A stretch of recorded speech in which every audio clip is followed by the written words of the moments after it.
بسم الله الرحمن الرحيم تبارك الذي بيده الملك وهو على كل شيء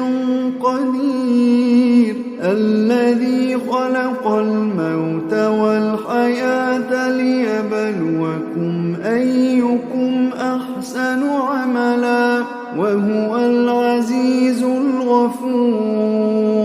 الذي خلق 7 سماوات طباقا ما ترى في خلق الرحمن من تفاوت فارجع البصر هل ترى من فطور ثم ارجع البصر كرتين ينقلب إليك البصر خاسئا وهو حسير ولقد زينا السماء الدنيا بمصابيح وجعلناها رجوما للشياطين وأعتدنا لهم عذاب السعير وللذين كفروا بربهم عذاب جهنم وبئس المصير إذا ألقوا فيها سمعوا لها شهيقا وهي تفور تكاد تميز من الغيظ كلما ألقي فيها فوج سألهم خزنتها ألم يأتكم نذير قالوا بلى قد جاءنا نذير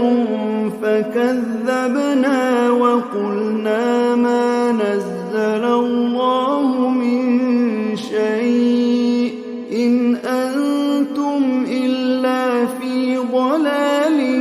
كبير وقالوا لو كنا نسمع أو نعقل ما كنا في أصحاب السعير فاعترفوا بذنبهم فسحقا لأصحاب السعير إن الذين يخشون ربهم بالغيب لهم مغفرة وأجر كبير وأسروا قولكم أو اجهروا به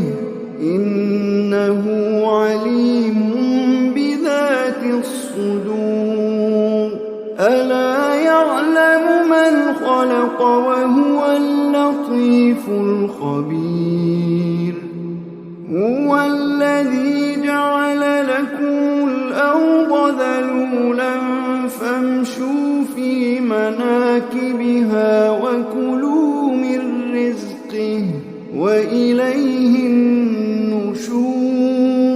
أأمنتم من في السماء أن يخسف بكم الأرض فإذا هي تمور أم أمنتم من في السماء أن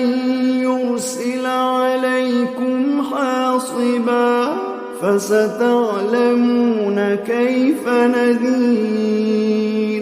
ولقد كذب الذين من قبلهم فكيف كان نكير أولم يروا إلى الطير فوقهم صافات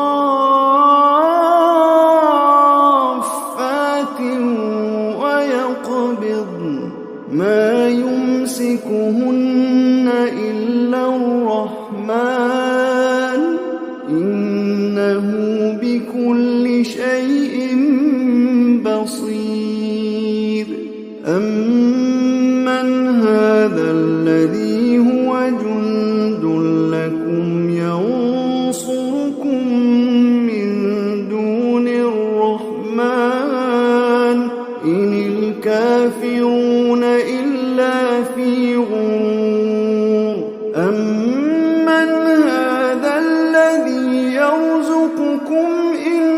أمسك رزقه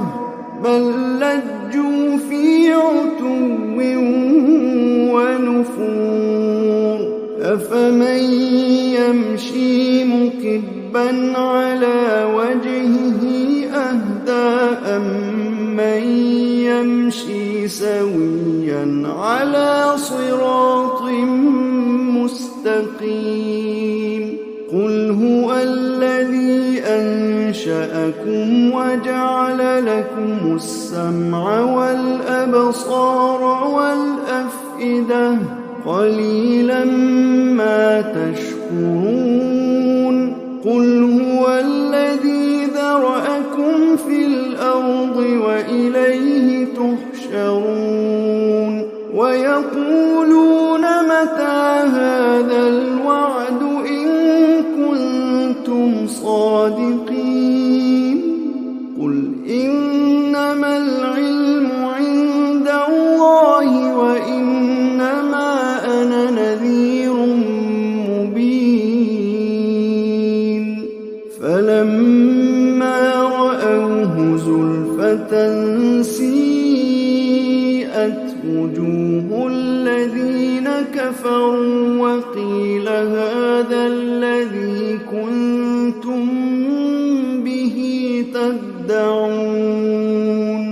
قل أرأيتم إن أهلكني الله ومن معي أو رحمنا فمن يجير الكافرين من عذاب أليم قل هو الرحمن آمنا به وعليه توكلنا فستعلمون من هو في ضلال مبين قل أرأيتم إن أصبح ماؤكم غورا